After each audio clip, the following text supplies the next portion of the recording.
If ads give you a pain in the nads or the nadettes, join us now on our new subscription model on Apple. It's all ad-free.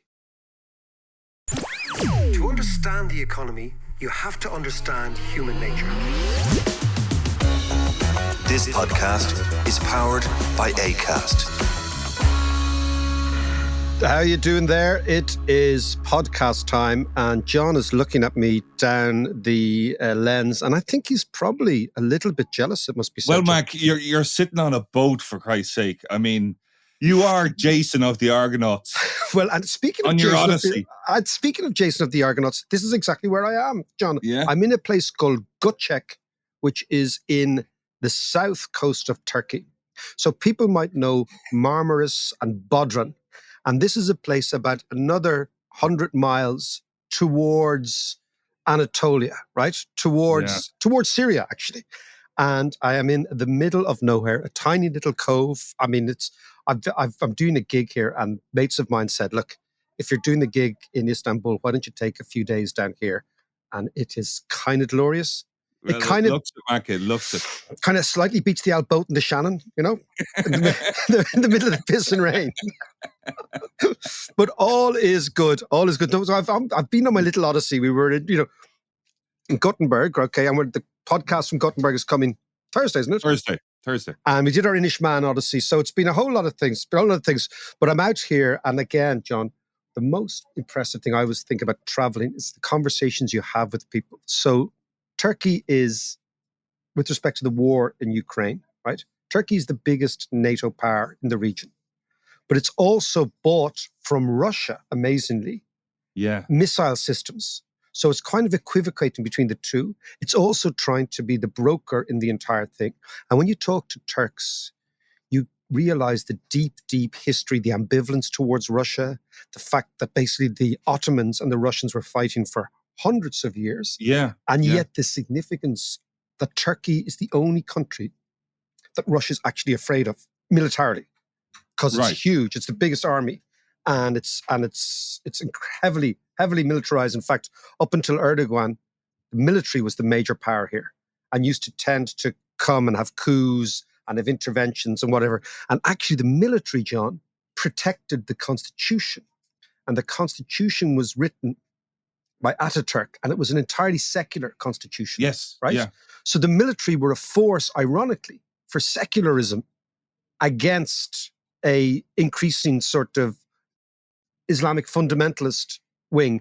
And now, of course, Erdogan is more fundamentalist than anywhere else. And my mates were telling me last night that the Americans initially supported Erdogan. He was their man because he promised a sort of a middle way Islamic state. Not too fundamentalist, not too liberal, but just somebody, as the Americans say, somebody they could deal with. And now they can't. Well, he's trying to play all sides, isn't he? You know, he has this fractious relationship with Putin.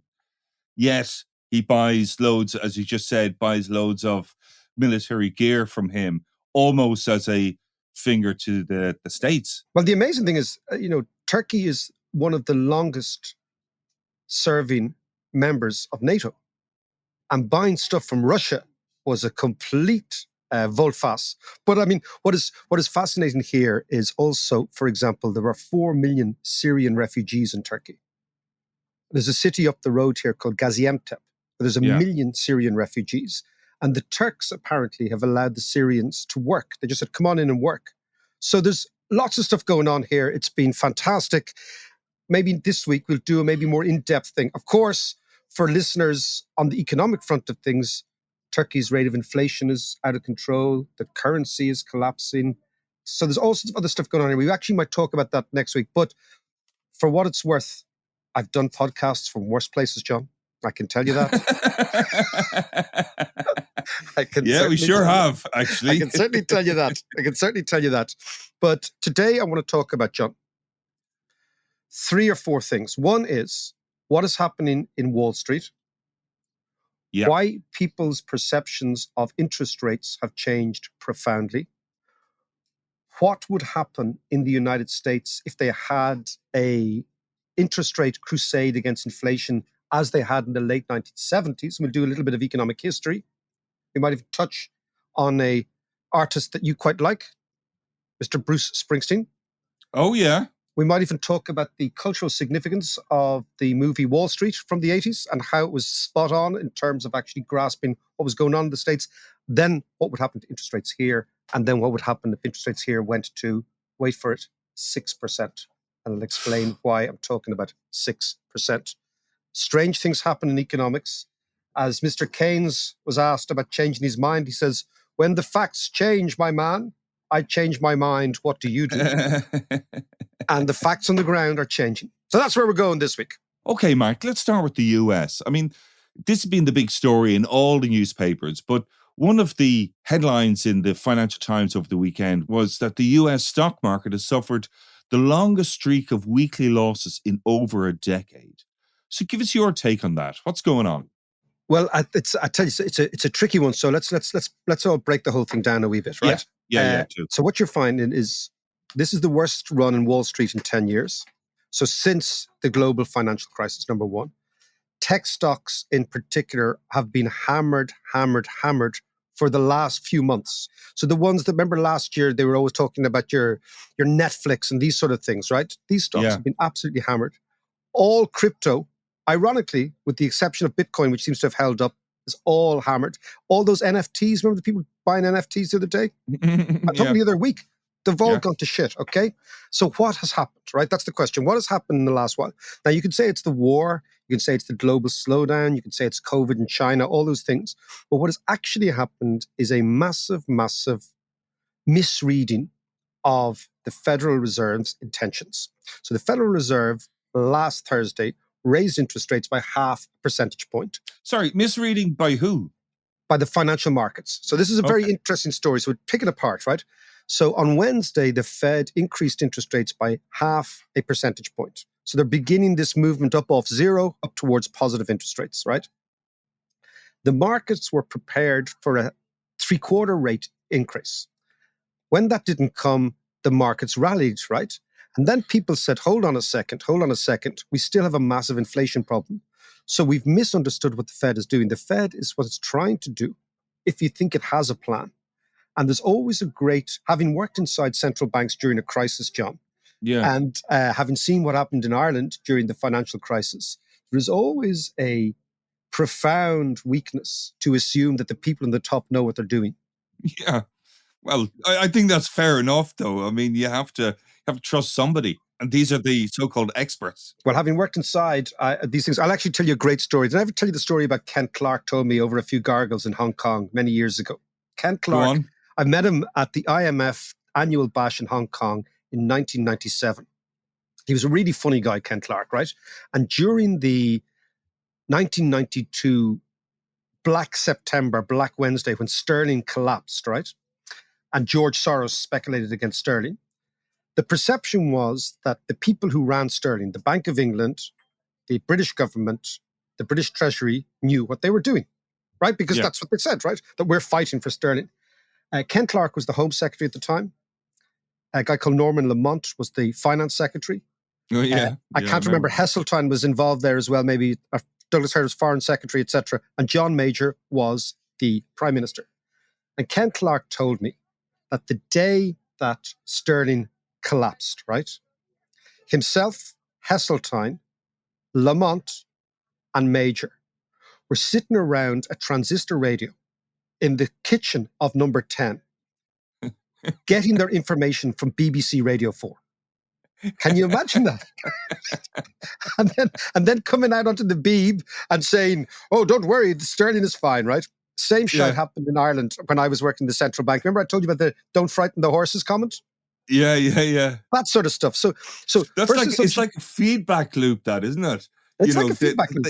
They listen to what's been going on the radio, and then they go on the radio to reiterate to tell that. The radio. Exactly. Goes round and round and round.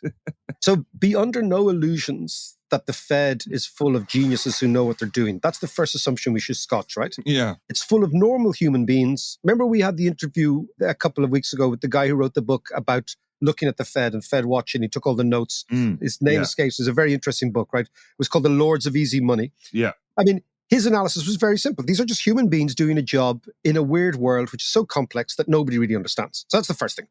Second thing, though, to the extent that they do understand, they have the power of policy. So consequently, they are very, very important. So initially, the financial markets thought, okay, the Fed is chilled about inflation. Then they reassessed it. They said, no, the Fed is not chilled about inflation. In fact, what it's signaling is long, long war against inflation, right?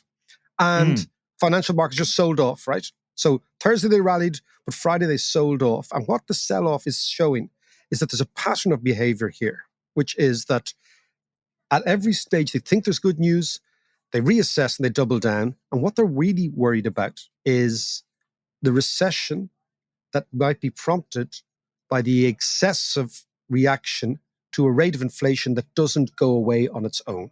So there's two schools of thought on this, okay, on inflation. One is that inflation will go away on its own, which is that it's actually all to do with the pandemic. It's all to do with Ukraine. It's all to do with the temporary problem in China with respect to COVID. So what's happening is the Chinese are not making anything. Their manufacturing industry is closed down. That means lots and lots of cheap manufacturing goods that used to be made in China are not finding their way to America. Yeah. So there's tightness in the commodity market. As you saw, I think we just talked a little bit off air. John was asking me about the labor market. There's tightness in the labor market. The Americans are creating jobs, but the labor market is actually contracting. So there's a real sense of, hold on a second, what if this inflation rate we're seeing in America, and I'll give you the figures in a second, is permanent? If it is permanent, then you have a permanent increase in interest rates. A permanent increase in real interest rates means a permanent recession. And America goes into a tailspin. How do we know the difference between temporary? Because we've been talking about temporary now for a while. Yeah. And how do we know the difference then between temporary and permanent? Where's that line? No, that's the interesting. Nobody knows the difference between temporary and permanent because people who are assuming or hoping it's temporary just believe that over time the war in Ukraine will stop. The panic in oil markets and gas markets will abate. And in fact, what will actually happen is energy prices will fall. Then food prices will fall. Once energy prices and food price falls, people's demands for wages will fall. So gradually what you'll get, this is the Philip Lane approach, the chief economist of the ECB, gradually what you'll get is inflation will come back down towards its target of around 2%. That's one view. The pessimistic view is, no, what's going to happen is people are going to take food and energy price increase and say, hold on, man, I need a wage increase to cover my costs, right? Because everyone works off what we call like a fixed cost model. If your costs go up, you have to increase your price. If you're an employee, increasing your price means you demand higher wages. Then that gets into the system and wages start to rise and rise and rise. So they're the two schools of thought, right? And of course, the wages are under pressure to rise anyway because of the tight labor market, as you were saying. Yeah, because people, so there's two ways wages rise. One is people demand it.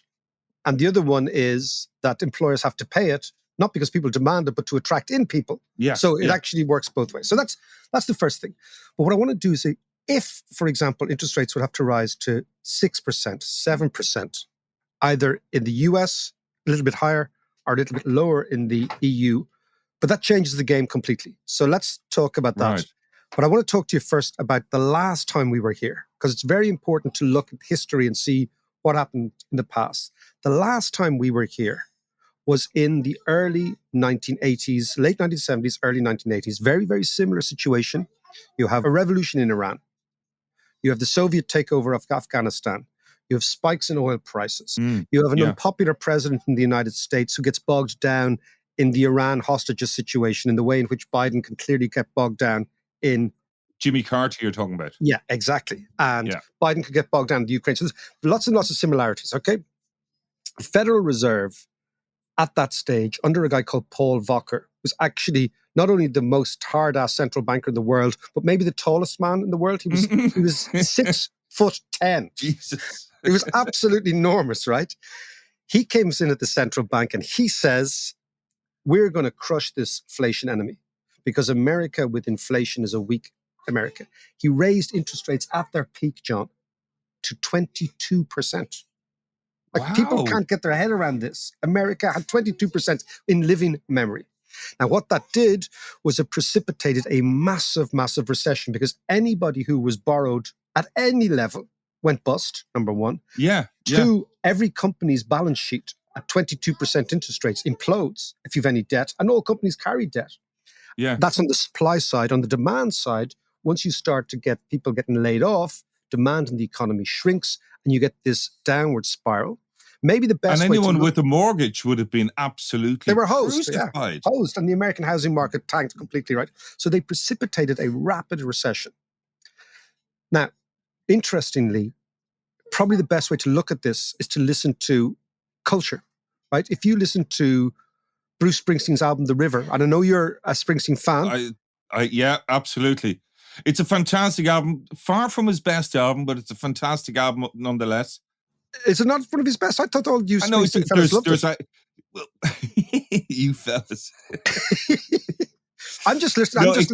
I'm listening to like Turkish K-pop here. That's my scene. Oh yeah. Well, you see, the River was a double album, and if it was a single album, it would have been a stonking album. But it was a double album, so I felt that there was a lot of kind of fillers in that. Not fillers. That's unfair, but weaker tracks. Yeah, but I suppose, was that a weakness in the early 80s to go for the double album? Because I remember that being a thing. Well, yeah, and because what it allowed as well was the gatefold album sleeve as well, which is a big thing, Oh, right. So it was actually part of the experience of opening the thing. Yeah. Do you remember most of the time, the band that released the most disappointing album, and everyone was expecting it to be amazing, was Sandinista by The Clash, which was a fucking triple album, right? Bad enough having a double album. It was a triple album. And, the Clash, I mean, the whole point of punk was your 2-minute songs. 2-minute songs, 3 chords and the truth, right? Yeah, None of this big sprawling Sandinista Nicaragua. But the interesting thing, it was called Sandinista. Sandinista was after the Nicaraguan government. And the Nicaraguan government in the early 80s was being financed by the Russians, who were being buoyed up by oil. Do you remember all that? We talked about that a while ago. Daniel Ortega and all that sort of carry on. And it was catching the times. But if you go back to the River was about blue-collar Americans losing their jobs, losing that sense of their place in society, losing that stake in society. That comes kind of hot on the heels after Vietnam, where blue-collar America paid the price because rich guys like Donald Trump and Clinton and all those guys, kind of, even though Clinton wasn't rich, but he was clever enough, bailed out and never fought. And George W. Bush and all those guys, right? Whereas it was actually white and black, poor lads actually fought that war. So what was happening? You get this massive recession, right? American trade unions are crushed. The blue-collar ethos of American manufacturers is crushed. And what happens is when the workers get back up off the canvas after the recession is over, they're in a much weaker position. And amazingly, John, since the early and mid-1980s, when you actually discount for inflation, the real wages of the average American worker have hardly risen. Whereas the wealth of the top 1 or 2% has gone through the roof. Yeah. So what you had was, during that period, you have the seeds of the inequality that we're seeing were sown, because the American economy went from a manufacturing economy to what is called a FIRE economy, which is finance, insurance, and real estate. And actually, again, cultural references number 2 in this podcast, John. It must be the Turkish air has me going this way. Do you remember Wall Street, the movie? Yes, yeah. The greed is good. Gordon Gekko, greed is good. Oh, that's sort of right. And you had Martin Sheen, who, having name-checked Vietnam a minute ago, went from Apocalypse Now, which was at his best. True. He actually got a heart attack at 28, shooting Apocalypse Now, because they were doing so much drugs on set. That's extraordinary. Yeah. It's extraordinary. But by the way, if anybody has about a spare 3.5 hours this week, do watch Apocalypse Now, the full version with the crazy French Legionnaires in it. Massive. Really well worth it. It's a brilliant movie. It's brilliant. It's brilliant. Yeah, I love it.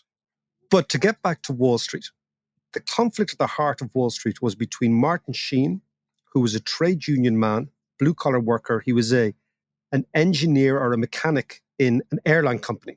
That's right, yeah. And his son, Charlie Sheen, who was working for Gordon Gekko, who was Michael Douglas.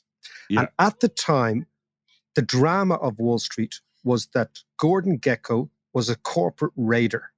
And they were creatures who were inspired by the recession and emerged in Reagan's deregulation, which was they would go after companies whose stock prices had fallen, they would actually break those companies up, sell them off in individual bits, and trouser the profit, right? Yeah. So there was a massive conflict at the heart of American economy between manufacturing base and these corporate raiders, right? The corporate raiders were emboldened by Reagan.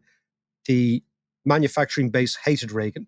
And it's quite interesting, even though people thought that was like a Hollywoodization of Yeah.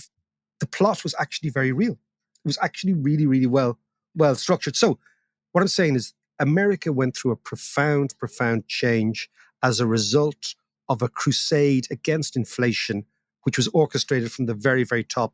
And you might say, John, that crushing the American trade union movement was not the unintended consequence of this. Well, I was going to ask you that, actually. You know, they crushed the trade unions in the States. Yes. But was that intentional? Because at the same time, Thatcher was also crushing the trade unions in the UK, and the miners in particular. It was completely intentional. In fact, the way in which Margaret Thatcher in the very early 80s stockpiled coal from Poland, right, ahead of the miners' strike, shows malignant intent. So what Thatcher didn't know that. Oh yeah. Thatcher stockpiled cheap Polish coal. Now think about this. You remember Solidarnosc? Yes. 1982. Solidarnosc, and the lads. Okay, and there was a geezer called Jaruzelski, who was the boss in Poland, who was basically a stooge of the Kremlin. The Poles needed hard currency as quick as they could get it in 1981-82 to try and wean the Polish population off their obsession with solidarity. So basically, they were going to buy communism from them, buy another decade or two of the Communist Party. They needed hard currency. How could they get that? They could only get it by exporting what they exported. What they really exported from Poland was coal. Who bought it? Mrs. Thatcher, the arch anti-communist Mrs. Thatcher, bought the coal to stockpile the coal in order to have the coal when the miners' strike hit, because she was going to precipitate it so that Britain wouldn't run out of energy. So it's amazing the way the massive anti-communist Mrs. Thatcher double standards did a deal with the madly communist Jaruzelski, who suppressed the liberation movement that she always talked about, how people should rise up against communism. And in fact, she used the proceeds of that to suppress her own working class, which is kind of mad, right? That's incredible. Yeah. Didn't realize that about the coal. Go ahead. So you're talking about Thatcher. So I think with respect to Reagan, absolutely, it was for the Republican Party, and particularly the Reaganite Republican Party, it was a welcome consequence of the recession in America to crush the trade union movement. Because the trade union movement then, John, was much more deeply aligned with the Democratic Party. So by crushing the trade union movement, they crushed the umbilical link between working class people and the Democratic Party. And that forced the Democratic Party, ironically, to go to the right, which is why Clinton emerged as a sort of a triangulating centrist in 1992. But we digress. Yeah. We digress. But actually, it's interesting, just on the trade union point, that the trade unions now seem to be on the rise, particularly in places like Amazon and these new mega tech companies. Yeah. And there's a big rise, a big push towards unionizing those companies. By the way, I think we're actually going into an era of trade unionism in the West. I think that trade unionism is all about pricing power. So basically inflation is all Your about... friend Bernie would love this. My friend Bernard, as I call him. Bernard. In fact, we should have Bernie back on. I'll try and get in contact with him. But he, ironically, for a man who's on the wrong side of generations, I think he's on the right side of history. Yeah. That basically... We're talking about the end of a big 40-year cycle at the moment, John. So that 40-year cycle was that cycle we're trying to paint the picture of: the recession, the rise of the right, the rise of financialization in the global economy, all that sort of stuff, right? I think that's probably coming to an end. And the reason it comes to an end is all ideologies, deep within them, are the seeds of their own destruction. And the seeds of the destruction of this ideology we're talking about, which came about as a result of, or was kicked off by, this war against inflation, the seeds of its own destruction were inequality. So basically what happened is the economies grew, but they grew in a very unequal way. And as I was saying, therefore, it was all this trickle-down economics, but the rich just got far too much richer. So consequently, inequality is the framework through which the entire American political debate is now constructed. People call it culture wars, but the culture wars are part of the inequality. So, for example, if the white working class had not been disenfranchised over the last 4 decades, they probably wouldn't be voting right. They'd be still voting left. Yeah. They probably wouldn't be voting radical. They'd still be voting for their own, for wage increases. There probably wouldn't be half as many of the deep culture wars you have in the United States as you have now. But that is the consequence of policy. The point is that when economic policy shifts, John, you tend to get massive, long-term, ongoing social and cultural consequences. And that's what we may be facing. Because right now, for the first time in 40 years, there is a real possibility of a global central bank jihad against inflation. And that comes Right. back to our issue of the difference between core inflation and headline inflation and what's happening. So yeah, just explain that briefly. So the difference in core and headline, right? So core inflation is the rate of inflation when you strip out food and energy prices. And the reason you do that is they tend to be the most volatile, because when energy prices spike up, food prices spike up. And the reason that energy prices tend to spike up higher than other prices is because small changes in supply have profound impacts on energy prices. So, and they're changed by wars and these sort of things that you can't predict. Yeah. So when you take out energy and food, you get what's called core inflation, which is what central bankers look at. And I'll just give you the facts in America now. Headline inflation in America is running at 8.5% per year. Core inflation is running 5.2%. So it's still very, very high. It's all very well for central bankers to say, oh, they're just in core inflation and headline inflation, but we pay headline inflation. Because when we fill up our cars, we pay headline inflation. When we go to fill up our fridge with food, we pay headline inflation. So people don't give a damn about the difference between headline and core. What people want to say is it costing me more this week than last week? But policymakers give a damn, because what they say is that core inflation is much more indicative of the underlying non-crisis rate of inflation, right? And then you see, and what drives that, John, are things like you were saying at the beginning, the labor market, wages. Because if you look out at about 60% of the cost of everything, or maybe 65% are wages. So if wages start to rise, then inflation starts to rise. But the other side is that if wages don't rise, people's real standard of living falls. So you have this constant tension at the heart of the inflation number. But just say American inflation stays at about 5% core, right? And bills 5-6%, right? What does the Fed do in that case? Now let's go back again to the 1970s and 80s.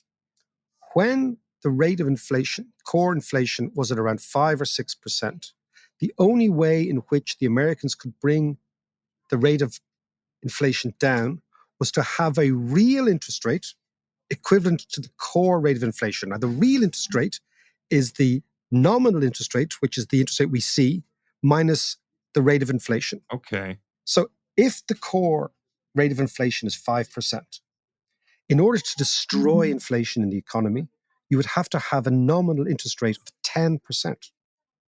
10%, John, right? Wow. Yeah. Now, that is just the back of the envelope economic theory, right? Now, imagine that being the case in America. Or imagine, even if we don't take 10%, imagine the rate of interest has to go up to 8% in America. You have a totally changed world. Totally changed world. And the idea is that could happen. It's not a central case, but it could happen. Now let's look at us. If you go back to Europe, now European inflation is quite different, right? Because European core inflation is much lower. So European headline inflation is now 7.4%, but our core inflation is 2.9. Okay. So that means that the wage pressures are not there in Europe. The capacity pressures are not there. The European economy is not performing like the American economy. We're at a totally different stage of the cycle. But the headline is so high because of Ukraine. The energy. Because of Ukraine, because we're so feckin' dependent. So the Americans aren't dependent on Ukrainian or Russian gas. So we're completely dependent on the Russians for energy. So our headline rate of inflation is way above our core rate of inflation. Now, the core rate of inflation is the rate of inflation the ECB is looking at. But as I said before, your average punter isn't looking at core. Your average punter is looking at 7.5% increase in the cost of living, right? And the question is, again, if the core rate of inflation in Europe remains high, and if the ECB decides that part of its mandate is to bring that down, right? And if the ECB were to raise the real rate of, I know this is kind of hard with reals and la la la, but just bear with me. If the ECB were to raise the real rate of interest to equal the core rate of interest, that would mean the European rate of interest would be about 6%. And that is something we haven't seen for 2 or 3 decades, right? Wow, yeah. A 6% rate of interest by the ECB, so the ECB's lending rate, would mean an 8% mortgage rate in this country, because banks in this country take around 2%. Yeah. So just consider what would happen. And again, this is not the central case, but it's not that unlikely, right? So And this has imagine gone that. from negative interest rates only a short time ago. Yeah. And the reason, of course, is that what you have is it's taken the economies a long time to get used to coming out of COVID, right? And bizarrely, a very strange thing happened in COVID because people weren't spending money on going out and cinema and all that sort of stuff, right? We spent money on Yeah. manufacturing goods, which have to be made somewhere. So Yeah. supply chains are much more important when you're buying manufacturing goods. That's the first thing. Then, of course, we have Russia and Ukraine, which has profoundly affected energy. And now we have this idea that manufacturing goods coming from China are not coming from China because they've closed down the economy because of their zero COVID policy. All those things come on top of all the money the central banks were printing, all the money the governments were spending to keep people idle, but actually not revolutionary during the pandemic. It's all coming in this sort of perfect storm.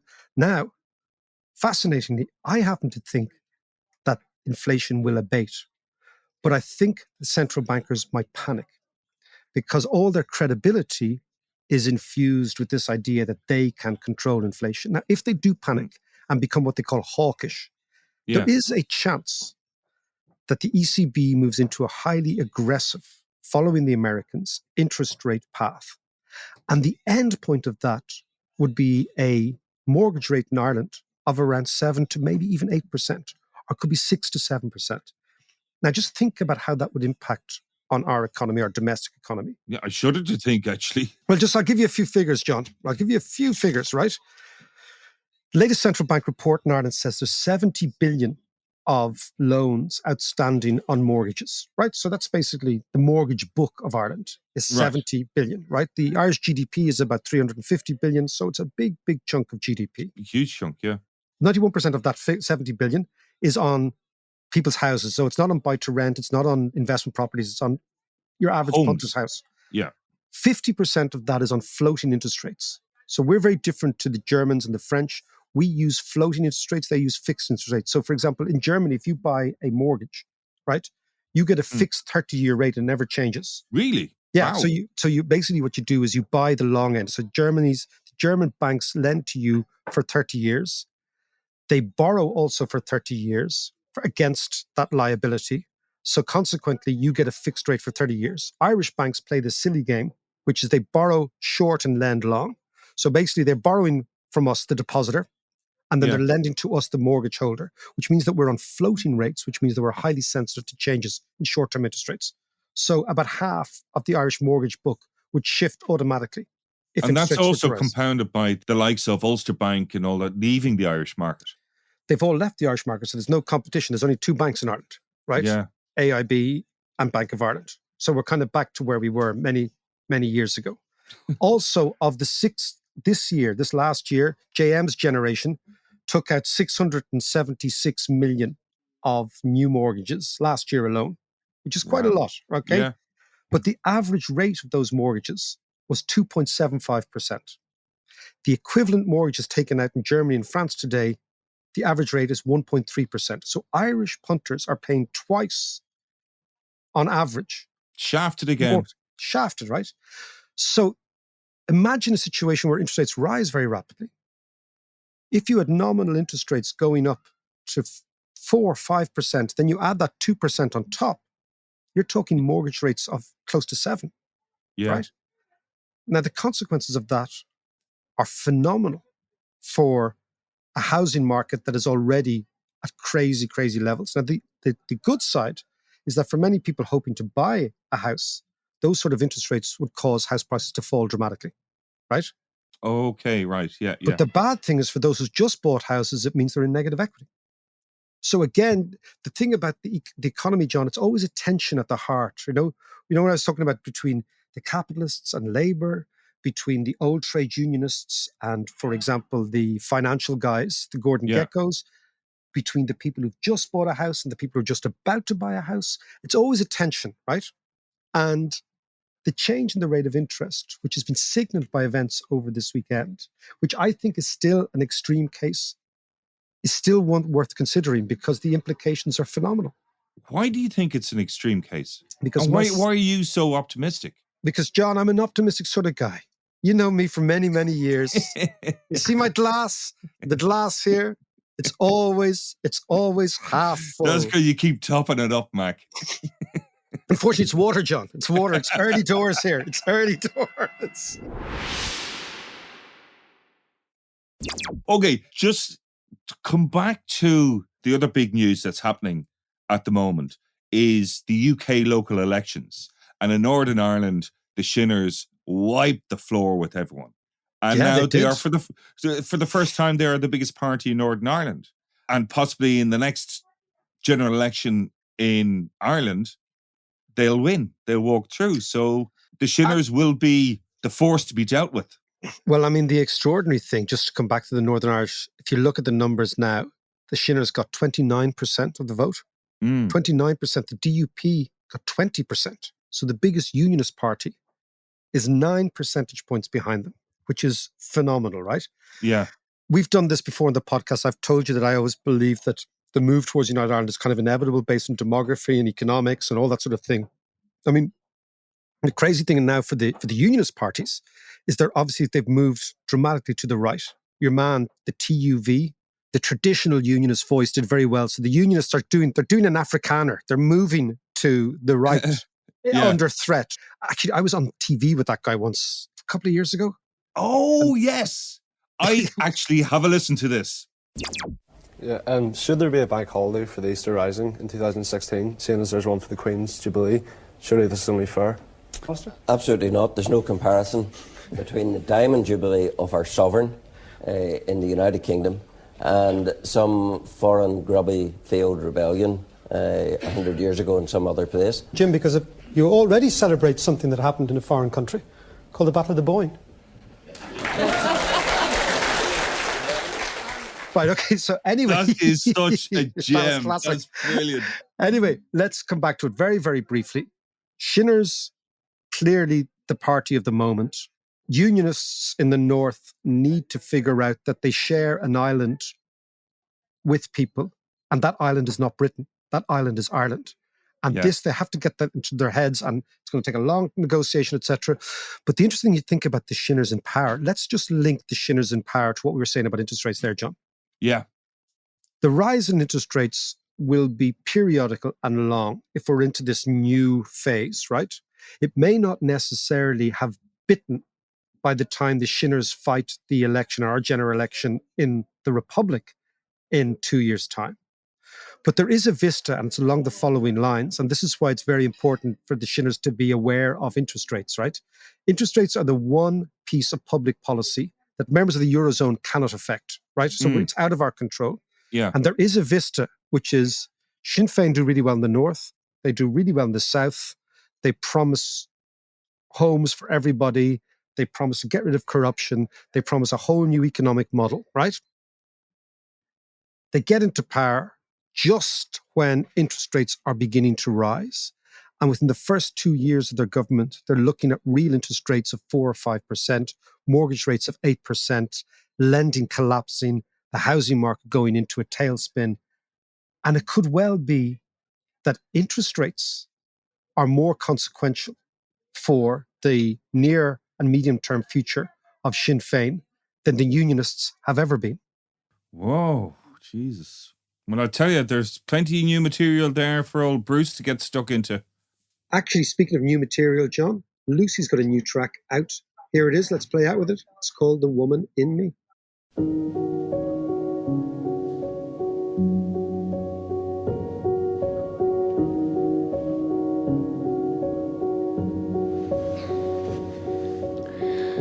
Ten green bottles on the floor, broken like my good intentions from the night before. I don't know why, but I'm so insecure. The neighbors heard us through the walls. Someone arrest this woman in me. I'm scared of what she's gonna do. She's not the person that I wanna be. So it's not me that's hurting you. It's just the woman in me.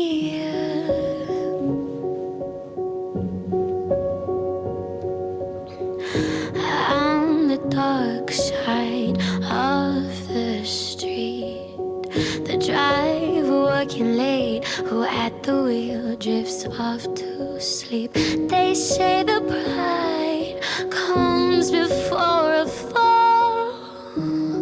10 bottles on the floor, down the rabbit hole again, a fish caught on a hook. They say the fix is in me, but I'm too scared to look. You know you should lock her up. Someone arrest this woman in me. I'm scared of what she's gonna do. She's not the person that I want to be. So it's not me that's hurting you. Someone arrest this woman in me. I'm scared of what she's gonna do. She's not the person I wanna be. So it's not me that's hurting you. It's just the woman